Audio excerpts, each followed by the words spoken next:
उसका नाम मदिया था। मदिया के आगे भी कोई नाम था, पर मेरी नज़र उसके चेहरे से हट पाती तो किसी और बात पर ध्यान देता। कल रात 3:30 बजे मैसेंजर पर उसका मैसेज आया। मैसेज में सलाम के बाद पूछा गया था कि क्या मैं जाग रहा हूँ। मैसेज टोन से मेरी नींद ख्वाबीदा आंखें ज़रा खुली और मोबाइल उठाकर मैसेज देखा। सोचने लगा, न जाने कौन है। अगर जवाब दिया तो चैट शुरू हो जाएगी और मुझे सख्त नींद आ रही है। मैंने मोबाइल सराहने से ज़रा दूर रखा, फिर आंखें मौंद लीं, लेकिन दिमाग मदिया के मैसेज में उलझा हुआ था। मेरी फ्रेंड लिस्ट में पहली बार मैसेज आया था और भी रात के इस पैर। ओ मेरे खुदाया, कहीं किसी मुसीबत में ना हो। मैं एकदम उठ बैठा और एक सिगरेट सुलगाने के बाद मोबाइल चार्जर से अलग किया और रिप्लाई लिखने लगा, वालेकुम सलाम जी फरमाइए, और मैसेज सेंड कर दिया। मैसेज सेंड होते ही 1 सेकंड के हज़ारवें हिस्से में मेरे रिप्लाई के ऐन ऊपर सीन लिखा आ गया। इधर मदिया ने टाइप करना शुरू किया और उधर दिल ही दिल में दुआ करने लगा कि या अल्लाह खैरियत हो। मदिया का मैसेज आया, मैं आपसे मिलना चाहती हूँ। मैं आपको जानता हूँ? आप मुझे नहीं जानते, लेकिन मैं 1 साल से आपको फॉलो कर रही हूँ और आपकी लिखी तहरीरें पढ़ती हूँ और आपकी वीडियोस को बहुत गौर से देखती हूँ। मेरी सोच, मेरे अरमान, मेरी ख्वाहिशात को ज़बान मिल गई। मुझे ऐसा लगता है कि आप जो कुछ भी कहते हैं वो मेरे बारे में कहते हैं। मैंने कहा, बहुत शुक्रिया, लेकिन मुलाकात के लिए सिर्फ ये वजह तो काफ़ी नहीं होती। असल मुद्दा बयान कीजिए मोहतरमा। मदिया, मैं तमहीद बांध रही थी, पर वजह कोई और ही है, और अगर वजह आम सी होती तो मैं कभी आपको इस वक्त मैसेज करके कुछ ना कहती। प्लीज़ आप अपनी मसरूफियत में से सिर्फ 1 घंटा मुझे दे दें, मिलकर बताऊंगी। मैंने कहा, अच्छा बताइए कब मिलना है। मदिया ने फ़ौरन जवाब दिया, कल सुबह 10 बजे सरीना होटल में। मैंने कहा, मैडम मिलना आपने है, बुला मुझे रही हैं। आप चाहें तो मेरी तरफ आ जाएं। सुबह सुबह क्वेटा होटल पर चाय नाश्ता फरमाते हैं और साथ साथ बातचीत भी हो जाएगी। दरअसल सर्दियों में मैं कोशिश करता हूँ कि बहुत दूर कहीं मत जाऊँ, अपने घर के करीब ही रहूँ। मदिया का फिर मैसेज आया, मैंने ये कब कहा है कि आप आएँ? मैं खुद आऊँगी आपकी तरफ, फिर हम साथ सरीना होटल चलेंगे। यहाँ मेरा रूम बुक है और कल मेरी अमेरिका वापसी है। मैं चाहती हूँ कुछ वक्त आपके साथ गुजारूं। अगर आपको मुनासिब लगता है तो मुझे इजाज़त दें। मैंने रिप्लाई किया, ओके, लेकिन ये ख्याल रहे कि मुलाकात की वजह ख़ास होनी चाहिए। मदिया ने लिखा, जी इंशाल्लाह। इसके इंशाल्लाह लिखने पर मैं चौंका, क्योंकि इस तरह के इंशाल्लाह वो लोग कहा करते हैं जिन्हें किसी के पैसे वापस ना करने हो या फिर किसी को टालना हो। नंबर्स का तबादला हुआ और फिर इजाज़त चाहिए। सुबह 9:10 पर उनकी कॉल आई। कॉल करने वाली ने कहा, जी मैं मदिया। मैंने दीवार पर लगी घड़ी में टाइम देखा, पूरे 9:11 हुए थे। मदिया की आवाज़ मेरी समातों से फिर टकराई कि प्लीज़ अपनी करंट लोकेशन व्हाट्सएप कर दें, मैं होटल से निकल चुकी हूँ। मैंने लोकेशन व्हाट्सएप की और रेडी होने के लिए वॉशरूम में घुस गया। आधा घंटा लगा। बाहर से बेगम की आवाज़ आई, आज सुबह सुबह तैयार हो रहे हैं, कहाँ की तैयारी है? मैंने अंदर ही से कहा, कोई ख़ास नहीं, बस एक दोस्त से मिलने जा रहा हूँ, जल्द आ जाऊँगा, और हाँ, नाश्ता नहीं बनाना, मैं बाहर करूँगा। बेगम ने कोई जवाब नहीं दिया, पर मुझे यकीन था कि वो भी दुनिया की तमाम बीवियों की तरह अंदाज़े लगाना शुरू हो गई होंगी।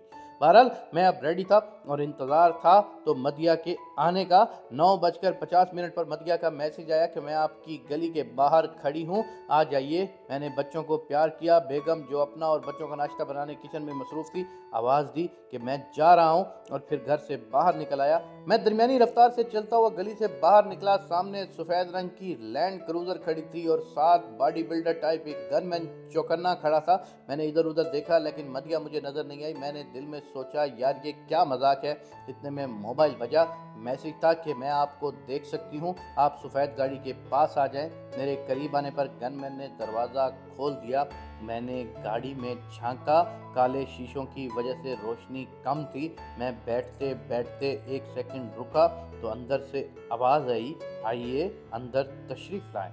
मैंने तारीकी और चेहरे को आधा चादर से ढके होने की वजह से मदिया के चेहरे पर सरसरी सी नजर डाली और साथ बैठ गया। गनमैन ने दरवाजा लॉक किया और खुद अगली सीट पर बैठकर ड्राइवर को वापसी का रास्ता समझाने लगा।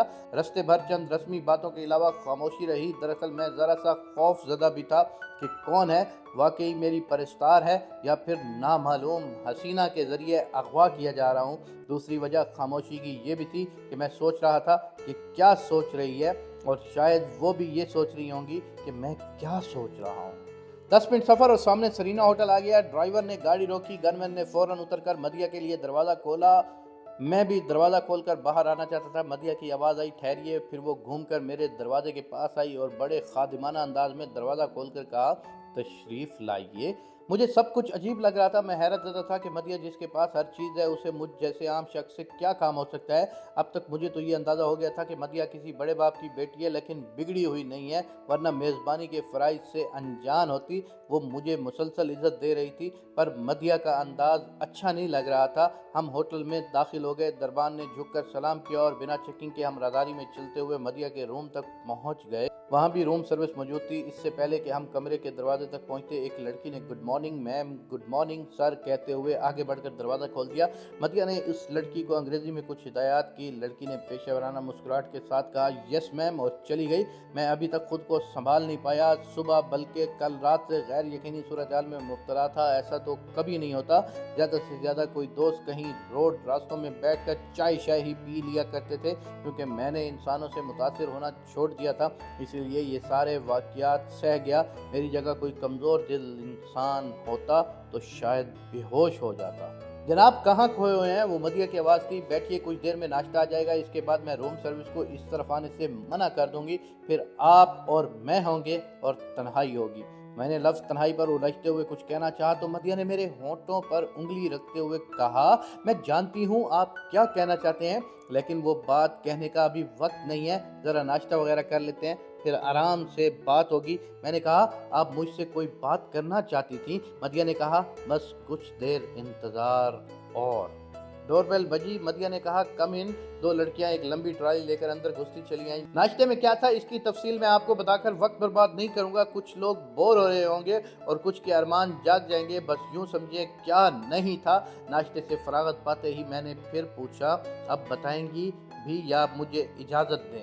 बोली, 1 मिनट मैं आती हूँ। वो कमरे से मुंसलिक दूसरे कमरे में दाखिल हो गई और मैं रूम का बारीक बीनी से जायजा लेने लगा। हर चीज सलीके से रखी गई थी। कमरे में नीम तारीकी थी। एक जानिब सोफे रखे थे, दूसरी जानिब डबल बेड था। एक दीवार पर खिड़की और खिड़की को सफेद रंग के कीमती पर्दों से बंद रखा था। बीच में टेबल और टेबल पर छोटे छोटे खिलौने टाइप मुजस्मे रखे हुए थे। एक तरफ कुछ किताबें रखी हुई नजर आई, शायद नई खरीदी गई थी।